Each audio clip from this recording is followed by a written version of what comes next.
Welcome everyone to our webinar, Writing with Influence with Anita. My name is Carly and I'm the Community Manager here at Women in Digital. So for those new to the Women in Digital community, and I know we have a few today, welcome. We are a community dedicated to connecting, educating and empowering our way to diversity in digital. In today's webinar, we are focusing on the power of persuasive copy.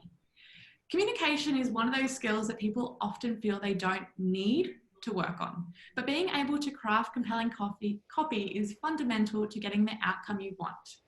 If you can communicate the value of your idea and make the stakeholder or client, team member or customer connect with it, the truth is your job is half done. This webinar will focus on the rise of value-driven brands, copywriting and how, in Anita's word, it's part art, part science, selling a feeling instead of a service, creating human-centered content. Plus, I'm excited because Anita's going to be sharing her industry insights and stories as well, which, trust us, you are going to want to hear. But before we dive in, let me introduce you to Anita. So usually this is where I'd kind of make up my own bio for our guests, but as Anita and her team are the queens of copy, I'll read you their words instead. So Anita's followed an extremely non-traditional path to copywriting. No, she wasn't a journalist, and no, she doesn't have 20 years in PR or marketing under her belt. In fact, she was a lawyer with a degree in social and organizational psychology, who fell in big love with the medium of words and how the choices of them trigger different emotions and ideas in a reader. What began as a side gig while juggling her corporate role has today turned into a full-time gig. What began as 0 clients, crickets, nothing, has today rapidly turned into a waitlist of like-minded clients who, as part of our community, understand the importance of language when it comes to communicating value for their brand. Anita oversees all projects that come through at Wordfetti. To her, it's a pretty extraordinary feeling to be able to call this work every day. She loves it, perhaps loves it almost as much as she loves her 2 Shih Tzu dogs and pasta, and that's a lot okay. I personally have been a long-time fan of Anita and the Wordfetti team. I was talking to someone earlier about how excited I was to host this webinar, and we're trying to think of a word to describe Anita, and we landed on the word sunshine, although now that I think of it, confetti was probably a more on-brand word we should have gone with. I love that. Love that. Anita, she just, look at her right now. She exudes happiness, color, and sunshine, and her copywriting does the same. And you guys can head to the Wordfetti Instagram and tell me I'm wrong, because it's pretty cool. As we're in the grindy part of the year, honestly, I can't think of a better person to put a smile on our faces and make us better copywriters in the process. And with that, Anita, I'm going to fade into the background and hand it over to you. Love it, Carly. Thank you so much. And thank you, Holly. Thank you, Women in Digital, for inviting me. And guys, thank you so much too for joining me this morning on your Friday. I'm all about making things a little bit less formal, more interactive, have a bit of fun. I think so often we go to masterclasses or webinars and it's just like slide after slide after slide. So let's have a little bit of fun this morning. It is Friday. It is Friday. So first of all, like I mentioned, thank you so much to the team for inviting me. Of course, there should be a chat box too there for you guys to ask me any questions. I will loop in with all the questions too towards the end.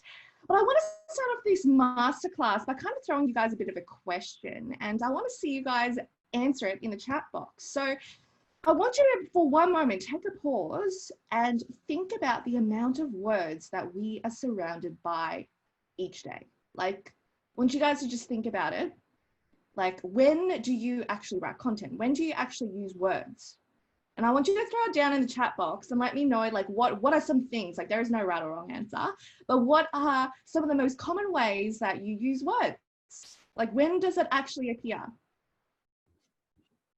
Throw it down in the chat box. I'm looking.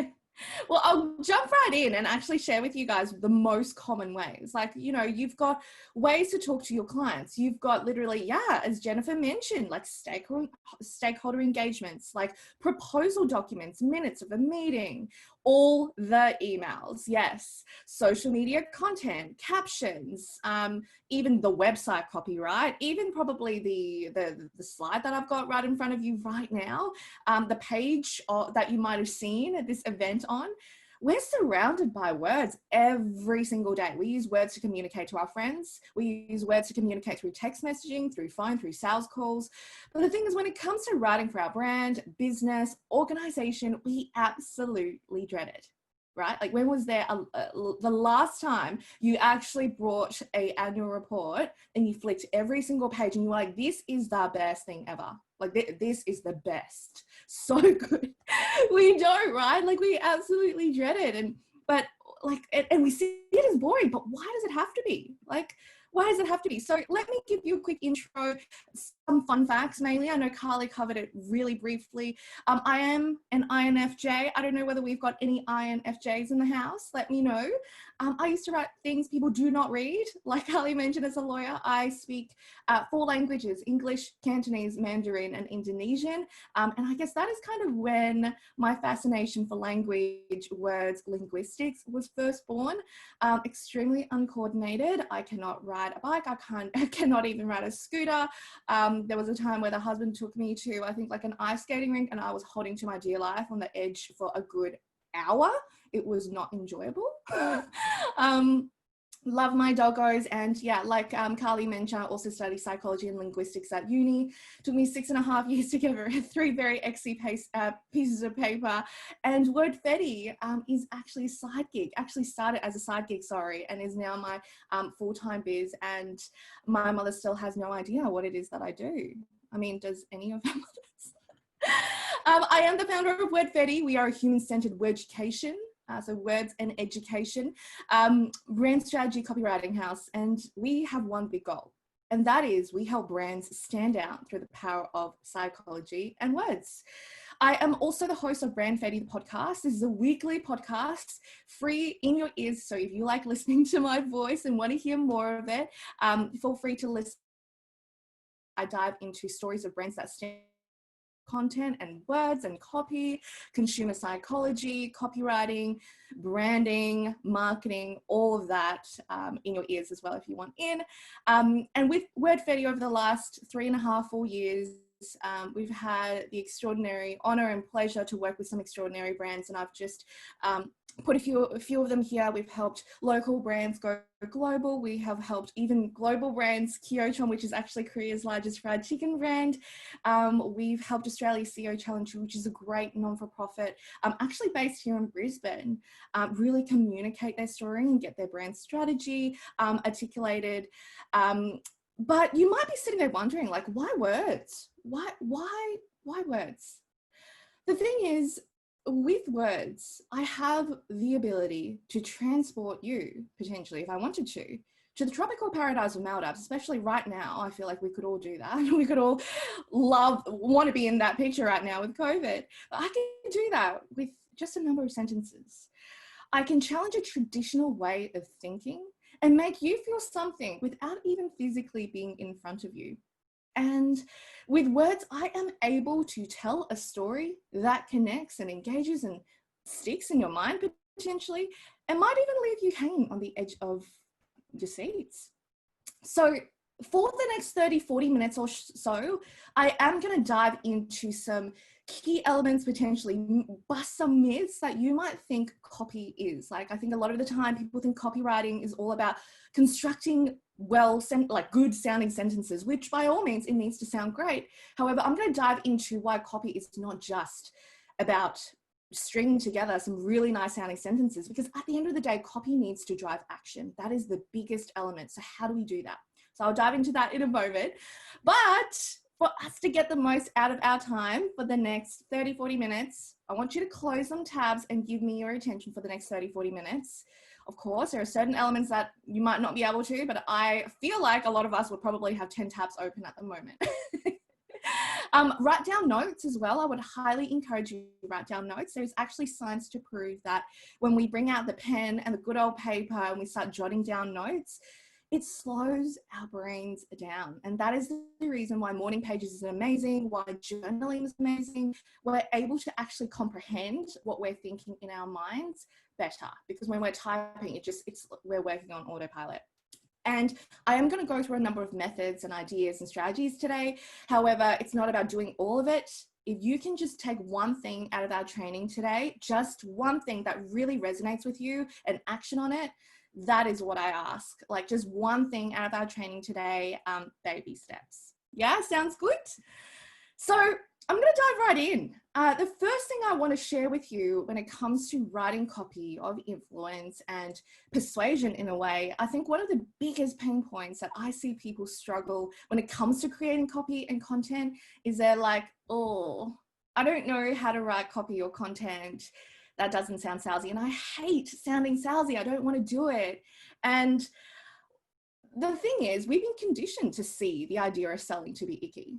Like if you were to think about it, we see movies, even TV commercials sometimes, but majority of the time movies, we've grown up watching movies where there's probably a guy in the car yard who is pushing that sale in your face. We've been conditioned to see it through magazines, through media, through content we consume, that selling means in your face. Selling means forced sales, and selling is like you're pushing me to buy something when I just want to go at my own pace. So already there is this idea in our brains that selling is a bit gross and selling is being in front of people's faces. However, that's not the case. And I think if you feel like that, one of the biggest tips I have for you here is start to tweak your language from I'm here to sell to I'm here to serve. You're here to help, because each and every single one of your clients, your audience, potential clients one day, they all have a job to do. And this might sound weird, but they all have a job to do. There is a destination that they want to get to, and you serve as a vehicle to get them there. Each and every single one of us, if we have a business or an organization, or we work as part of an organization, we are all helping someone get from Pain Island to Pleasureville. And we are the vehicle to get them there. So we are there to help, to serve. So one of the best approaches for us to sell without sounding salesy is through value-driven content. So what do I mean by value-driven content? So value-driven or brand values are what your brand or what your business or organization ultimately stands for. So let me give you, share with you this quote by the CEO of Zappos. Like, your value can become a compass that will steer in the right direction when you are feeling lost. So when it comes to brand values, not only is it helpful for us when it comes to content, but it's also helpful to guide your organization or your business or your company when you're making difficult decisions, when you are hiring staff, when you are thinking of maybe a new service or a new product that you are launching. Like, it all goes back to, okay, what do we stand for? If we're about to make a really difficult decision, these are our core brand values. Maybe ethical, like maybe you're in fashion and ethical is one of them, or maybe the experience, client experience is one of them. Like, this all goes back to those core pillars, right, of your brand values and what you stand for. So I'll give you a bit of an example as to what some of the most well-known brands share when it comes to their brand values. So we've got Starbucks here. Starbucks creating a culture of warmth and belonging where everyone is welcome. Acting with courage. We've also got being present, connecting with transparency, delivering our best in all that we do. We are performance driven through the lens of humanity. So you can kind of start to see, like, this underpins probably the staff that they hire at the cafes. It's like, you know, it's probably what is on the onboarding documents for the team. And this, because the thing is, when you hire staff, like, they will actually ultimately be a representation of your company and your brand.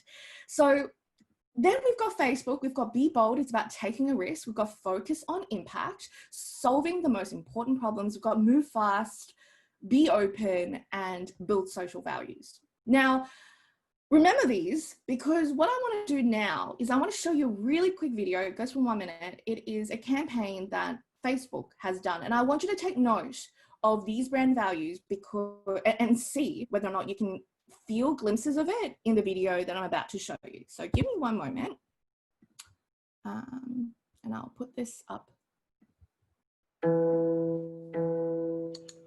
came here for the friends. And we got to know the friends of our friends. And then our old friends from middle school, our mom, our ex, and our boss joined forces to wish us happy birthday. And we discovered our uncle used to play in a band and realized he was young ones too. Others just like us. And just that, we felt a little less alone. But then something happened. We had to deal with spam, clickbait, fake news, and data misuse. That's going to change. From now on, Facebook will do more to keep you safe and protect your privacy, so we can all get back to what made Facebook good in the first place. Friends. Because when this place does what it was built for, then we all get a little closer.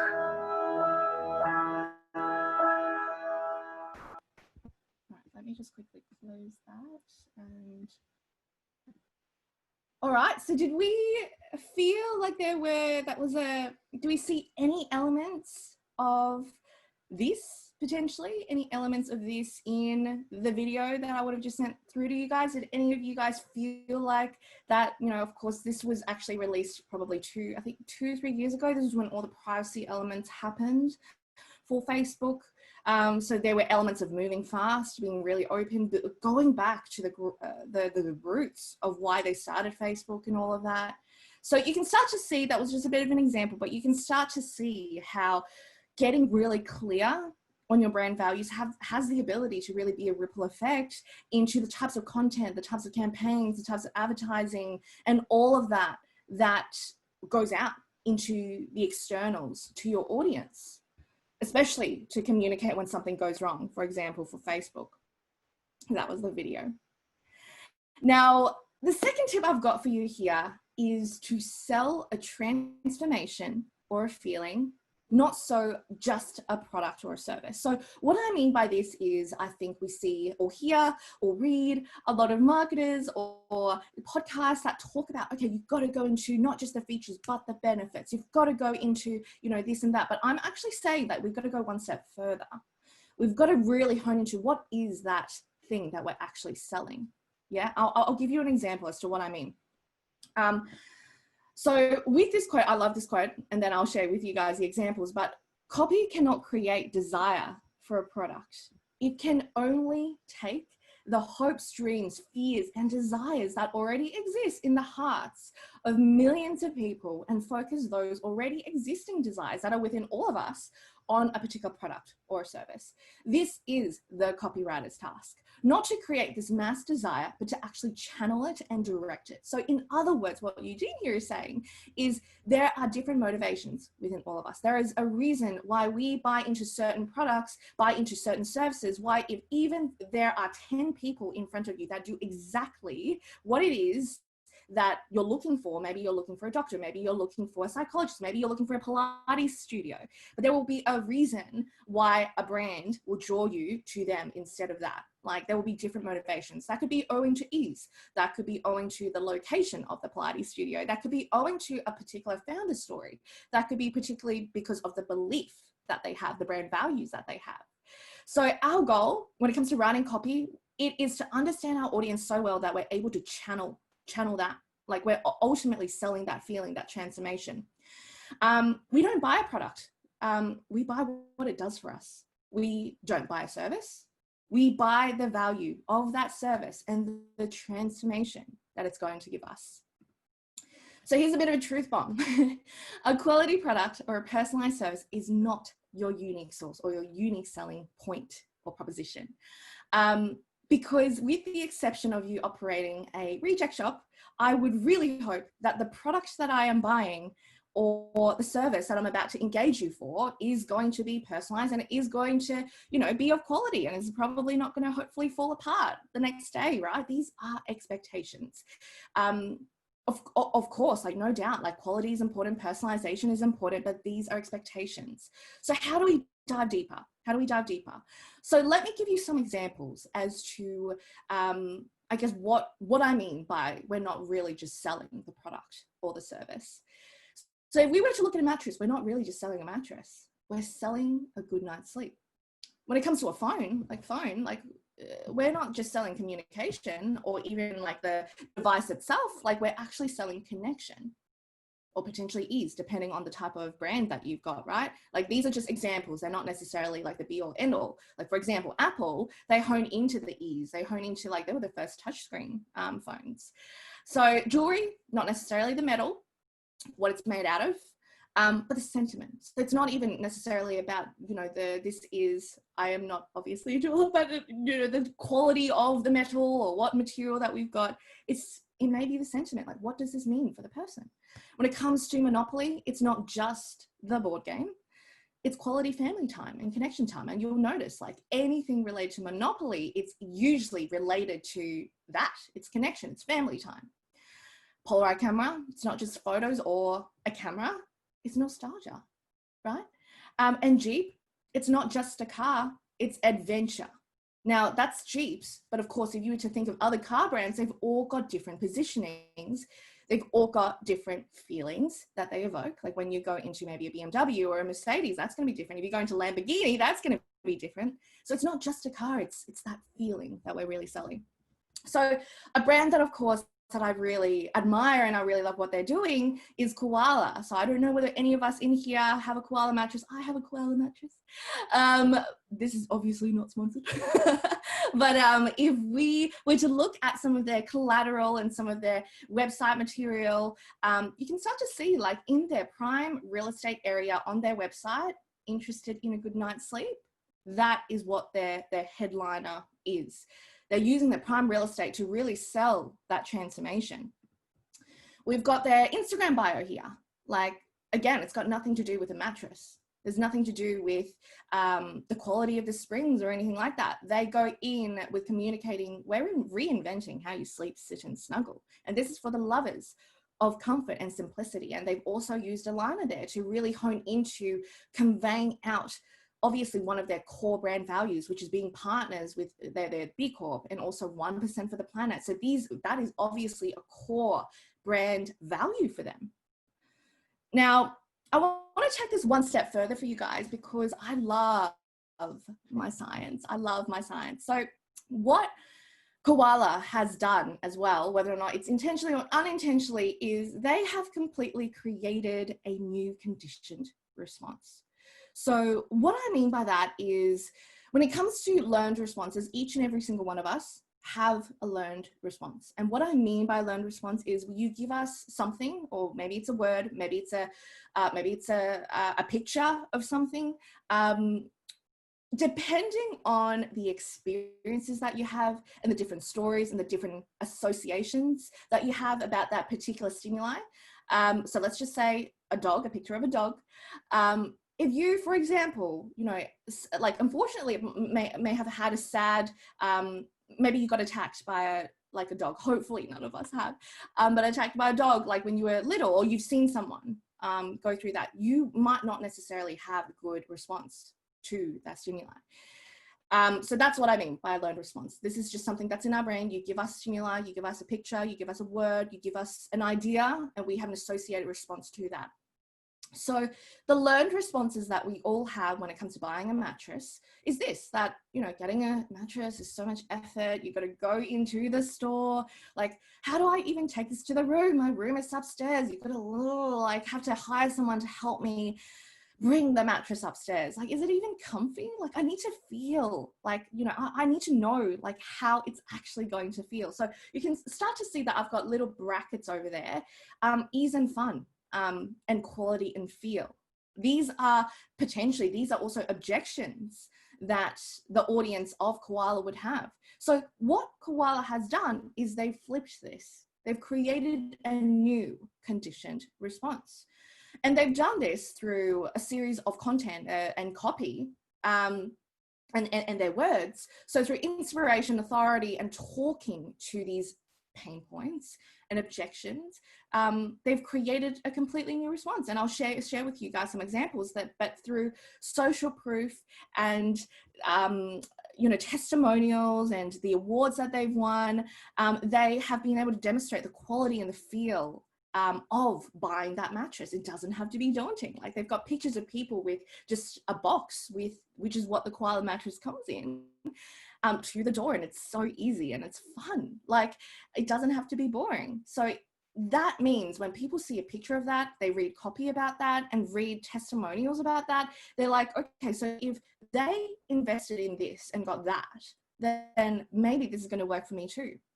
And they've also used user-generated content, USG, that should be the other way around, user-generated, to show ease of how easy it could be to actually bring that mattress up, which is another key objection that they have.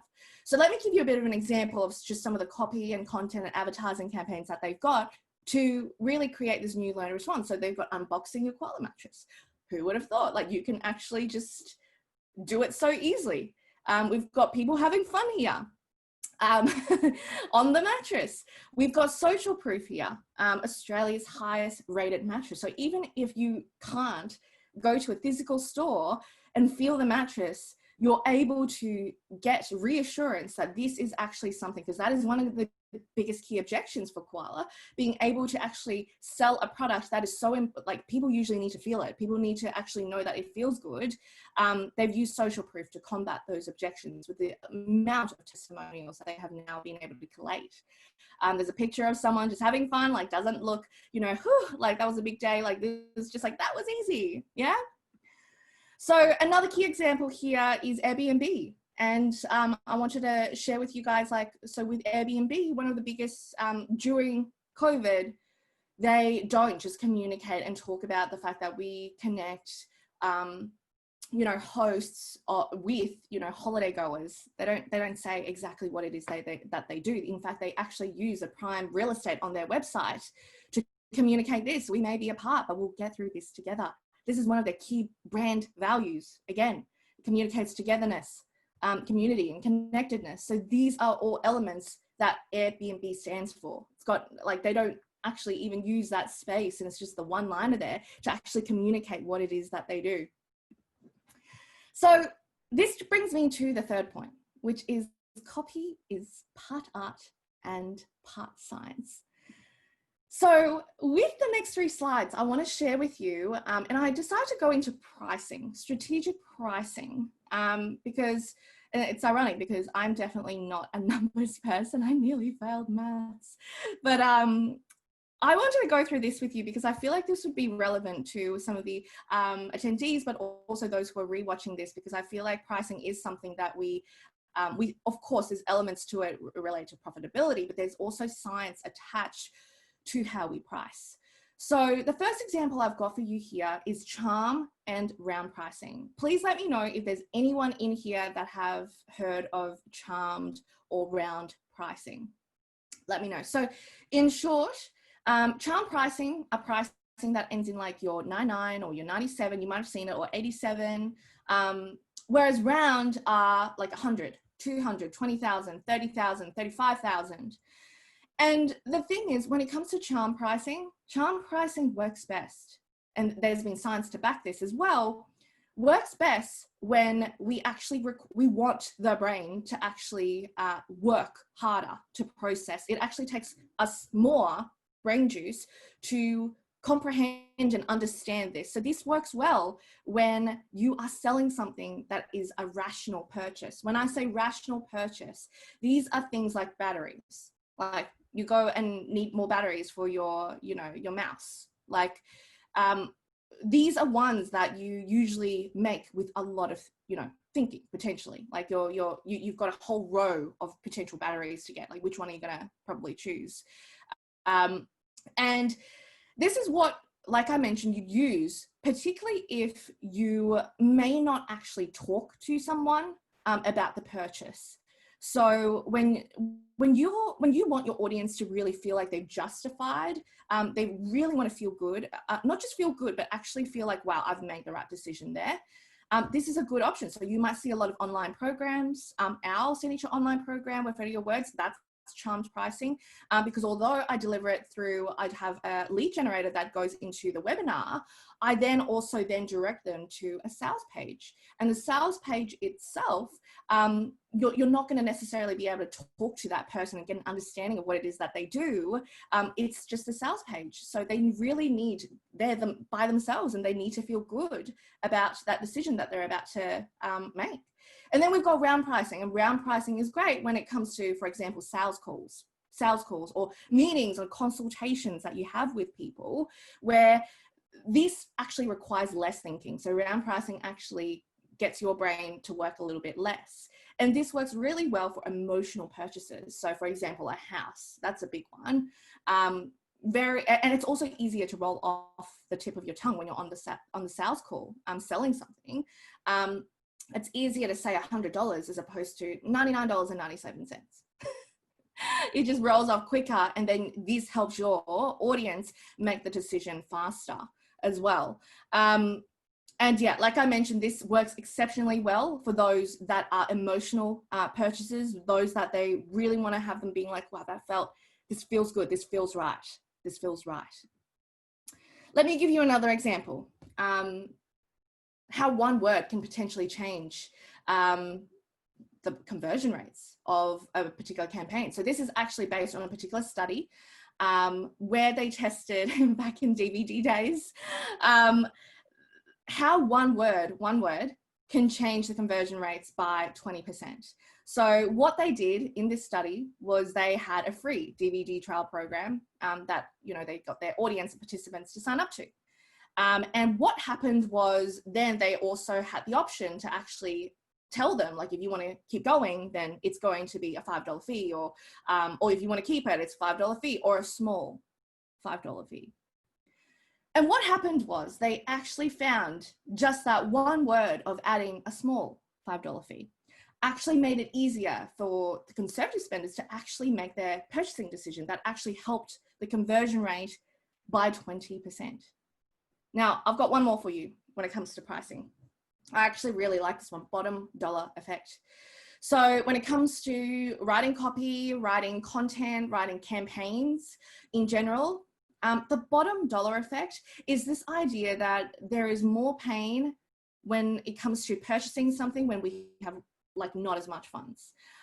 So let's just say you are selling a particular, you're selling a watch, let's just say, and you've got a product launch that's happening. If you know your audience that well to know that a lot of the time they would probably spend their budget pool is a lot fuller at the beginning of the month, then I would highly recommend that the copy and the content and even the testimonial requests that you send happen at the beginning of the month, because that is when they actually feel like, I'm all good. I've got $500, for example, at the beginning of the month, like $20, let's just say, for a watch, like that's fine. However, if you have a campaign copy asking for a testimonial that happens at the end of the month, in other words, when they may have only got, let's just say $20, maybe $30. I'm not great at maths, $30, and they had to spend $20 on a watch, then they might be like, ooh, ouch, like I only have $30 left, and look, I don't know, like I don't, not for me this time, like this is probably not the right time for me to commit to something like this, right? So what you can do here is I'd highly recommend incentives and bonuses to happen at the beginning of the month. Of course, I'm just going to side note here, each audience is different. So of course you need to get an understanding of the spending habits of your audience. If a lot of your audience are, they work 9 to 5 jobs, they would get potentially paid on every fortnight. So understanding that, and I know this sounds really in depth, but this is the power, and science has actually shown, knowing for example, when they get paid, and this includes end of financial year, if you know that they're about to spend a lot of money, like how can you start working backwards to create copy and campaigns that target that? Segmenting behaviors, like when you know what your audience also spend their money on. So if they, let's say, watch, maybe they'll also buy, I don't know, an Apple Watch. They might also buy, like, what are all the other options that they might actually have? And then I've also got there as another big tip, when to send feedback requests or surveys. Because when you send surveys out, when their budgets are, not not replenished, not full, that might also impact on the feedback that they may give, right? Like that might also impact on that. So let me know if this, any of this makes sense, or if you have any questions about this. But this leads me to the next pointer, which is create human-centered content.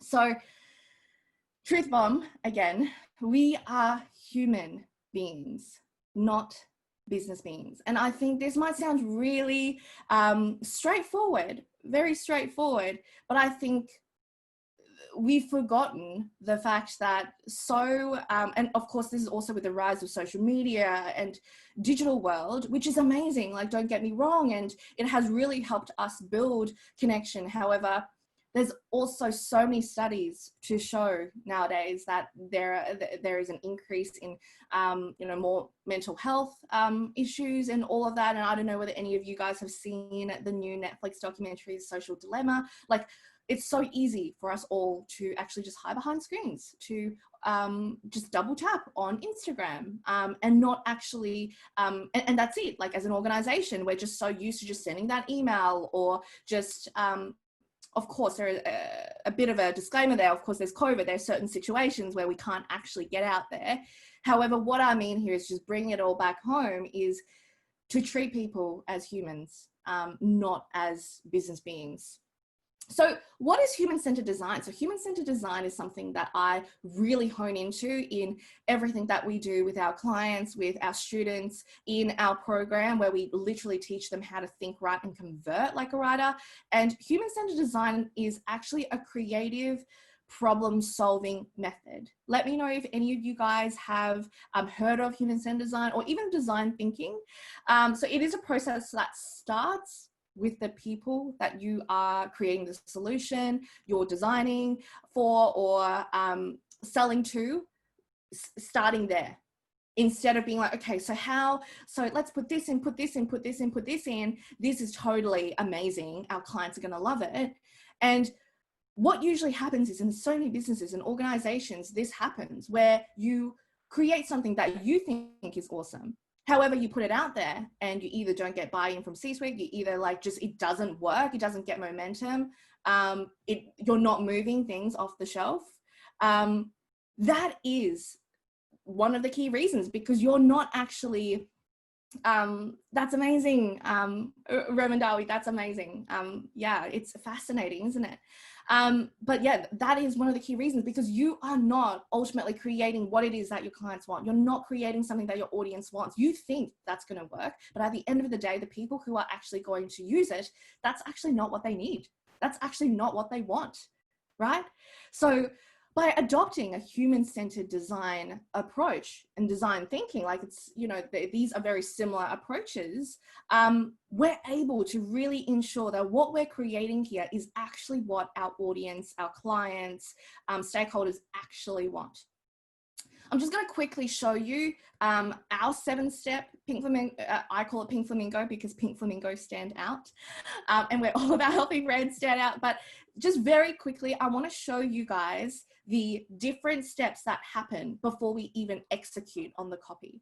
So when I say, so the final step there is execute. Execute is when we start writing website copy, blogs, social media content, just writing in general, when we execute and put the things out there to the world. 6 steps happen before we even get there.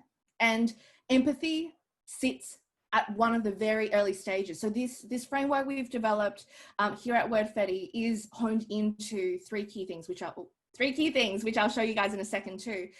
Human-centered design, consumer psychology, and words and brand DNA. Brand DNA is almost like the skeleton to your brand, your mission, your values, your messaging, your storyline. How do you sound, your voice, your positioning? We've got positioning there. Like, if we were to look at the car example, we've got the Jeep, we've got Merc, like where are you placed in the market?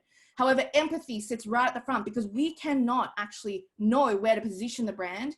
We do not know actually the how we're going to future-proof this brand, how we're able to actually create this unique source for the brand without first knowing what is actually missing for our audience in empathy. This is us getting really deep into understanding what is that gap, what does our audience want, why do they buy? Why do they not buy? Like, and what are the other alternatives that they have if they're looking for a copywriter? Well, they might actually also, our competitors are actually not just copywriters. They might have a pool of money to use, budget, and they have a key outcome, and that outcome may be to drive more conversions. So if that's the case, then our competitor pool is not just copywriters. They will also potentially engage in a consultant. They might also engage in a business coach. They might also engage in a graphic designer, or, you know, the list goes on, right? But if we look at it from that, work backwards, we're able to then create copy and content that combats these objections that your audience would have. You're not able to do that though without first understanding that in a 360-degree picture. So 4 questions I want you to ask before you write content, and you want to ensure that it is human-centered content. Going back to what I mentioned, what is your audience actually trying to achieve? Each and every single one of them, they have a job to do. What are they trying to achieve? What do they want? Like, do they want to feel? Is it an internal motivator, or is it an external motivator? Is more conversions? External motivators are things we can see. Internal, how they feel. And it's never just physical. It's never just physical as well. Are you using your words that your audience would actually resonate with? So, you know, if you use copyright, let's use copywriters as an example. A lot of our audience actually don't know what copywriters do. So a lot of our language for Wordfetti, it's actually not so much to do with, hi, we are copywriters. We actually tweak our language and say we help brands write words that stand out through the power of words and psychology, which I would have mentioned earlier in this presentation. So are you using words that your audience would actually use? Is this how your audience want to consume content? Because we all think we go straight shooting towards the blogs, we go straight shooting towards the Instagram captions, but is that actually how, one, where your audience is hanging out, but 2, is this actually how they want to consume content? Are they people who would actually prefer an infographic? Are they people who would actually prefer to listen to their content? So maybe that is when podcasting comes in. Not just because podcasting is the hot topic this year, but you've got to make sure if your audience is there and consuming content, that is like how they would prefer to consume content. You meet your audience where they are. And I think a great example is David Attenborough, right? Like Sir David Attenborough, like I don't even remember, but I think it's like 4 or 5 hours. Within 4 or 5 hours, he was able to get, I don't even know the amount, like millions of followers on Instagram. Because guess what? Those Instagram as a platform is where his audience hangs out. That's where his audience hangs out. So you've got to meet your audience where they are. And if so, are you presenting it in a way that's easy to consume? This is a big one. Imagine a time when you open up an email, maybe from a colleague, maybe from a stakeholder or from a friend. You open the email and it's just paragraphs, like paragraph. You open it and you're like, oh my gosh, I think I need a tea. I think I need a coffee for this. Who's felt this? Yeah. You've got a structure. There is, again, science to show how you structure the copy, and the content also influences how you're going to make your audience feel. If you are writing a Facebook ad for your organization or your business, you've got to make sure that the first liner that you've got on the Facebook ad is paragraphed. So you're not just writing paragraphs and paragraphs and paragraphs, because the whole goal of the Facebook ad is to get them to click see more or view more. If it's a longer form Facebook ad, you've got to make sure that we actually are able to hook them in and not overwhelm them. If we have a really big paragraph on the start of a Facebook ad, we are going to overwhelm them. And when we confuse our audience, we lose, and we don't want to lose them. We want to grab their attention. And that's why we need to understand, working backwards, the consumer psychology of it, what is going to grab that attention and what is going to overwhelm them potentially. All right, how are we going for time? Okay. All right, so copywriting has actually got nothing to do with being a good writer. This is my final elements that I want to go through, and then I'll fire you guys some tips here. It's got nothing to do with being a good writer. This is one of the things that I about this, like, what is one of the biggest myths that you might even see, like, people experience? And I agree with this, like, that you have to be a good writer to be able to write good content and copy in general. It's got nothing to do with that. Copywriters, we as copywriters, we don't get paid for the words. We actually get paid for the Rubik's Cube, as I like to say, that come before the words, the consumer psychology. the ideation, the out of the box analogies. We don't actually write to describe. Like I mentioned, it's not just all about the key features and benefits. We actually write to connect. That is our goal. It's not just to communicate, oh, what are the key features? What are the key things that we want to get through? We actually write to connect, to evoke emotion, which in turn will then persuade, because a lot of our purchasing decisions are actually made emotionally. A lot of it.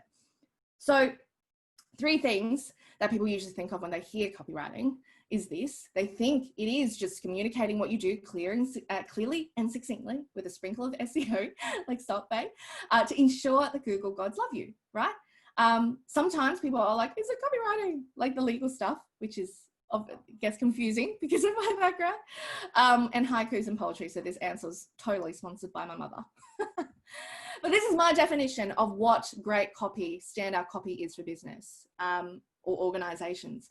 It's the art. You've got to be creative. You've got to be original. And this is where design thinking and also human-centered content comes in.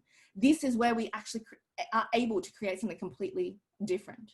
And challenge ideas and go out there and get to understand our clients and what they want. Then we've got the science, which is really understanding the behavioral economics and why people buy, why people don't buy.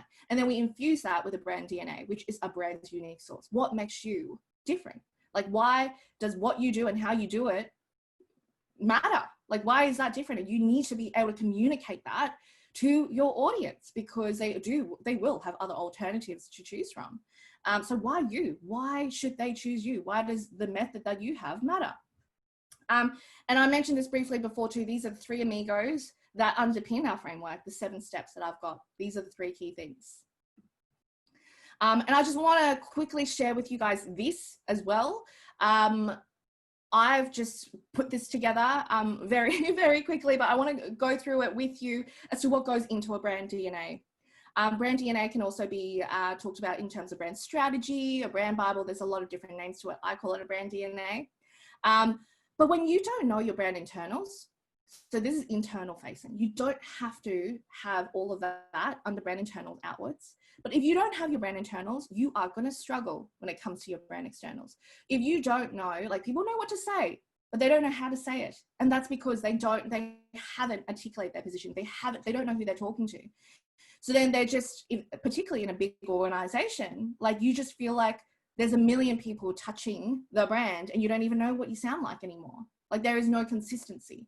So it's so important to start and build the brand from the inside out. And I go through this too in our program with our clients as well. It's so important because it then follows through with every touch point. This includes visuals. Visuals is a brand external, which I haven't got there because we don't focus on visuals, but brand externals, visual is one of it. Content, voice and vocab, messaging, your story, reasons to buy, your taglines, like, these are all generated from what's internally built in there. Your why, your vision, your values, your audience, knowing your audience, the different motivators of your audience, your brand positioning, and all of that. All right, some quick final tips I want to share with you guys before I let you guys fire me some questions. The first one is content smart. And understand the power of repurpose. So what I mean by that is content can be seen as overwhelming, but it doesn't have to be.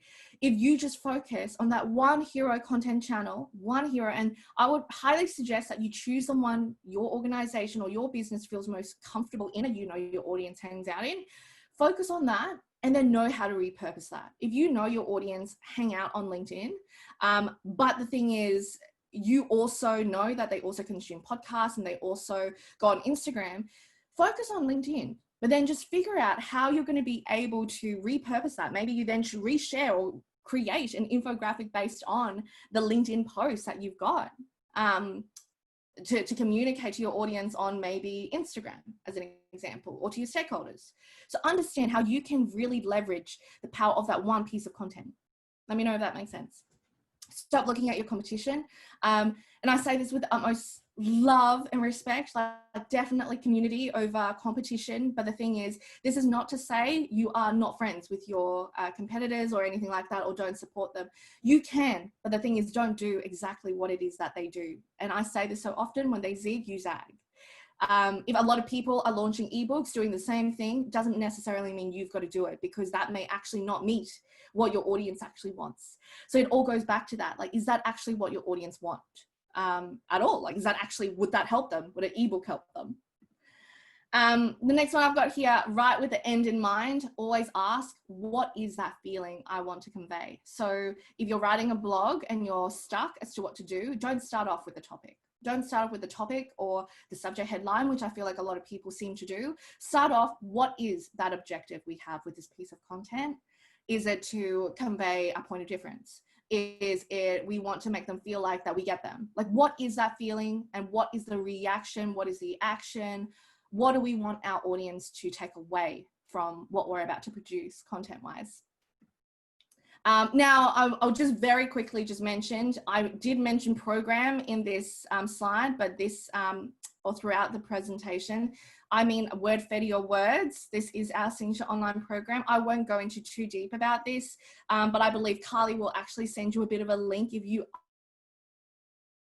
is interested. This is just where we dive into how to think, write and convert like a writer, and it dives deeper into our framework.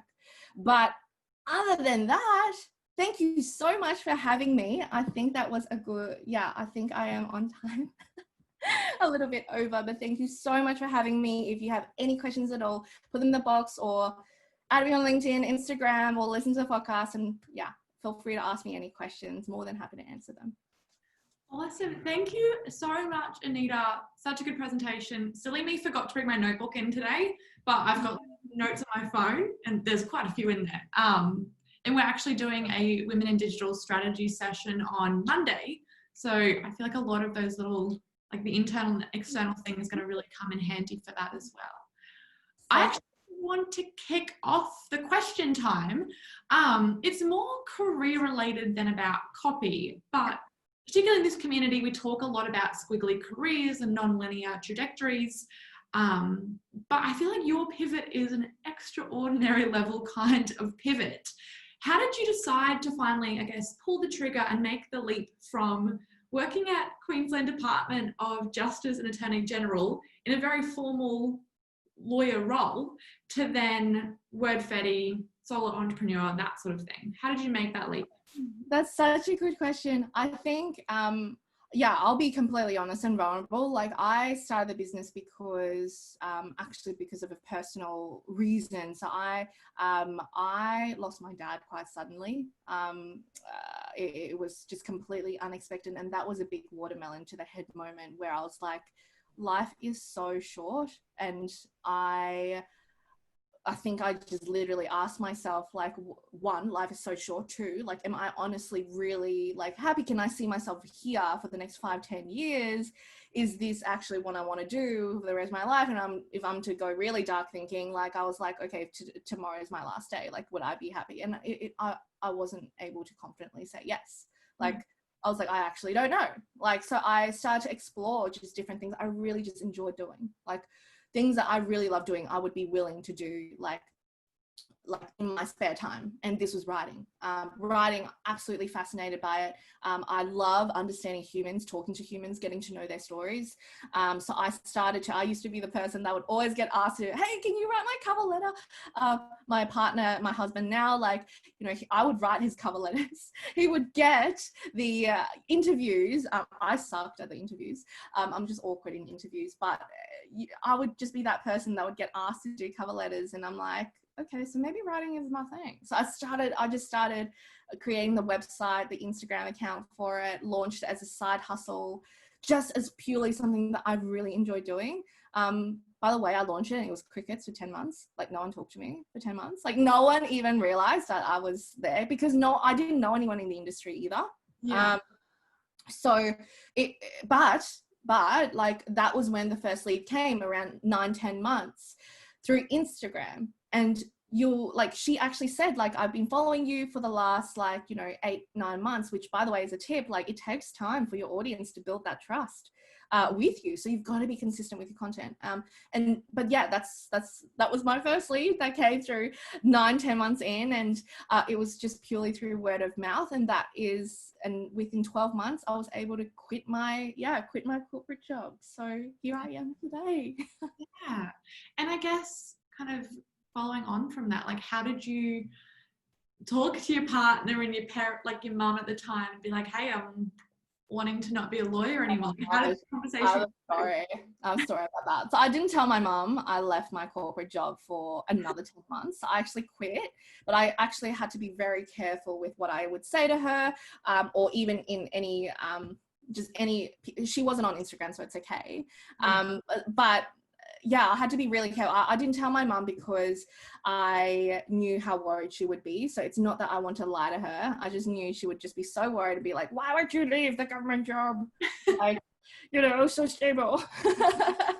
So it took me 9 months. In addition to that, it took me a year and a half to tell my mum after I started that I was leaving for this and I'm not going back. And I still remember, like, she was just like, okay, well, you're old enough to make the decision. And my partner, he's been so supportive. He's been amazing. Like, yeah, I definitely leaned on him as a rock. Like, he was just like, you've got this, you're fine, I've got us in case anything happens. And that was really lucky to have that support from him, from my friends and all of that. So yeah, we were lucky for that. Guys, if you do have any questions, we're going to stay on for another 5 minutes, so do pop them in the chat section or the Q&A.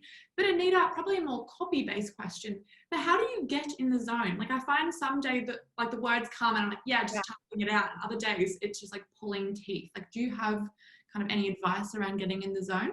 Yeah, so I feel like when it comes to a writer's block, there's usually 3 reasons. One, it's either because you don't have, like, or when you're about to write copy, you're either really heckin' tired, like you're really tired and you shouldn't be writing. Like, you should probably go take a nap or you should probably go for a walk. So changing environments is good. The second reason why people might experience writer's block is the fact that there is actually no clear, like, lack of structure. So if they feel like they're about to write something, but they don't know the objective, they don't know how it's going to be laid out, they don't actually know where to even start, like, they don't know the audience, that's one. When there is a lack of structure, like, then you also look at that blank cursor and you're just like, I don't even know where to start. Like, I don't even know where to start. And I think the third element kind of is relevant, is similar to that, is not having, not knowing who you're actually writing to, because when you write to everyone, you're also writing to no one, really. Like, you've got to make sure that you're able to get quite niche and think of that one person that you're writing to. And that is when it gets easier. Like, when you talk to your friend, like, it gets so easy because you're like, oh, hi Jess, or hi Kylie, like, you know, XYZ, you know, like what they're thinking, what they're like. Whereas if you're just writing, like, I don't know, I'm just writing to you, it doesn't flow as easily. So highly recommend always having that one person. I remember when I used to work, even for my old boss, back in government, I would actually channel. I'll be like, I'm going to channel him. I'm going to think about what he would, like, what would he, like, want? What would he say? Like, you know, so yeah, that helps. It's so funny. Like, sometimes I write in, like, Holly's voice if I'm having to be Holly for the day, and other days I'm like, okay, Carly time. I'm going to tell that person. And sometimes I'll look at her when I'm writing to be like, oh my gosh, yeah. And then try and do it that way. What would I do? Cool. Oh, what did Mitzi say? Oh, cool. That's amazing. Mitzi feels like she's got so much value from this. So good, Mitzi. Yeah, and I think that's why there's no questions. Like, usually we get to the end of the webinar and there is quite a few questions that come through, but I think because it was such an in-depth presentation, they probably just need to go away and digest and kind of figure out. Yeah. Well, anyone, you guys can reach out to me on LinkedIn, on Instagram. If you guys do have any questions at all, happy to connect. Mitzi does want to know, have you ever had any clients that have asked you to teach them on how to do your job so they can do it themselves? And kind of, what would you do, I guess? Because you want to empower business owners, but you don't want to empower them so much that they don't need you. Well, that's the thing. You know, that's the exact reason why I've actually created a program for it. And we've actually stopped taking on clients until 2021 to actually dedicate our time to that program. Wordfetti or Words is our program name. This is us literally sharing how to do exactly what we do. And yeah, it may be putting us out of a job, but the thing is, my big mission is to spread the power of words. And this is how I'm able to do it when I'm able to, because that's the thing, you can't outsource understanding your consumer psychology. You can outsource copy. You can always have a team to do it for you. But as a founder, as a business owner, as an organization, especially if you're in the leadership level, you need to know what motivates your audience. You need to know what's going to get them ticking. And this is, you can't always outsource. So it's so important to know all of that, like, and go into the elements there. And so yeah, to answer your question there, Mitzi, I'm actually doing that. Like I've created a program and an experience literally to teach people how to do exactly what I've just went through in a bit more detail.